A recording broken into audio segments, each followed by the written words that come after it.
So I wanted to provide a 3-year update on my 2020 Nissan Frontier Pro-4X. I've had it about a little over 3 years now, just about to hit 35,000 miles. Wanted to share my thoughts on it, also provide a build update, and also give a 3-year review. So I bought this in February of 2021, new off the lot, less than 10 miles on it.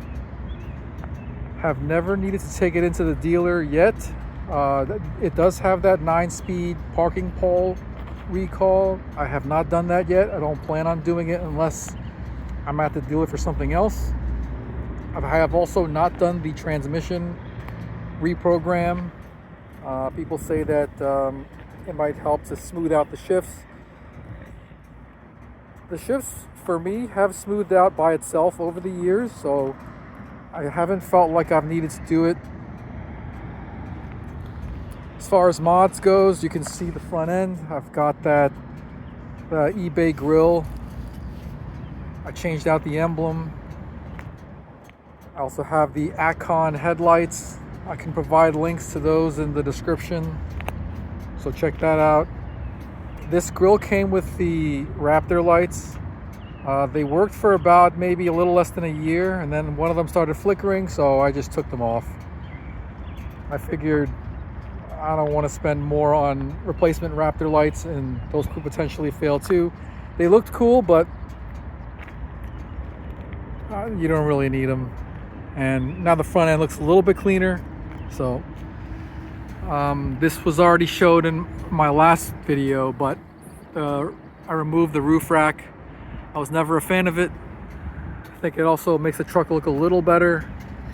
That roof rack didn't really match any design on the rest of the truck, so no big loss there.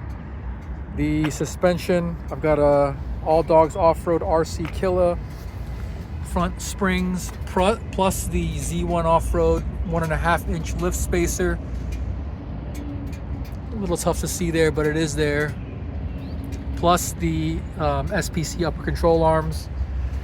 Those upper control arms, they were able to help me get my alignment better as far as camber goes, but I will say that after about a year, maybe even a little less than a year, maybe 10,000 miles or so, starting to get a slight clunk in them from when I'm on a turn and going over a bump. So either those bushings failing or the upper ball joints, not sure. I have been greasing them, so I'm not sure if it's the ball joint, but a little disappointing. I may go with the All Dogs upper control arms, or I may go Z1. I've gotten word from All Dogs that they do not provide as much negative camber as these do when set at the max negative camber setting. So if you've got a lift, you will want to have more adjustability for getting negative camber back.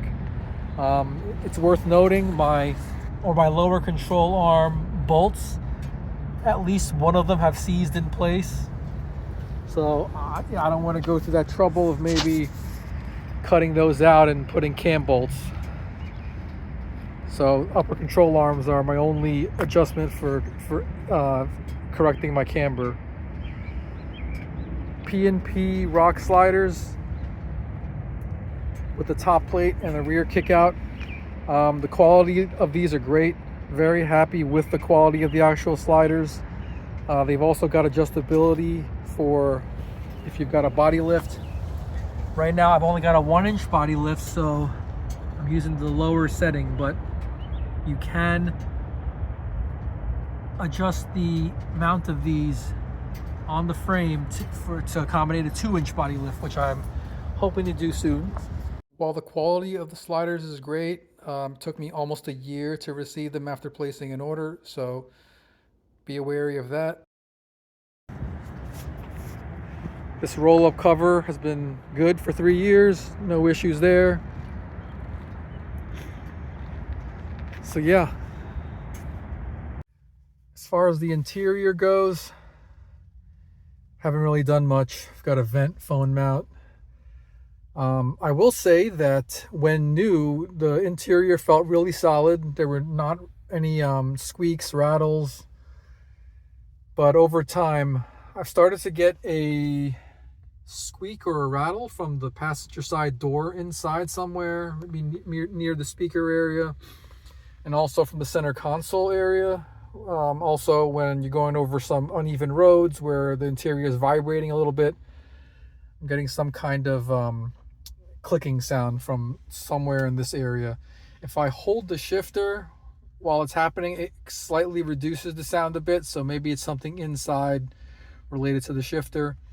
Not annoying enough that I'm gonna tear this apart or take it to the dealer, because you know those clowns are just gonna make something else worse if they have to take this apart to fix a rattle. So no dealer for me unless if there's a literal emergency. One thing I will note is that with this 3.8 V6, in the winter, only on a cold start in the morning, I've been getting some kind of rod knock or piston slap kind of sound. And again, it's only happening on a first cold start in the winter in the morning. It won't happen at all once the weather warms up. In the summer, no knocking at all. And I've had that kind of knocking sound in the winter since new. It has not gotten worse over time. I've still got 2 years and plenty of miles left on the powertrain warranty. So maybe at some point I may take it in for that, maybe not, maybe if it gets worse. But again, you never want to take it into those clowns at the dealer unless you have to. But overall, very happy with this truck. Obviously, you see I'm in a parking lot right now because I have not been able to take this off-road as much as I've wanted to. I have taken it off-road sometimes in the past. It's done very well, done everything I've needed it to. Has not given me any trouble. Hankook Dynapro ATM tires. They're not are they the best for off-road? No. But I will say that having that rear locker actually helps to offset and mitigate some of the poorer performance from these tires. So good for the locker.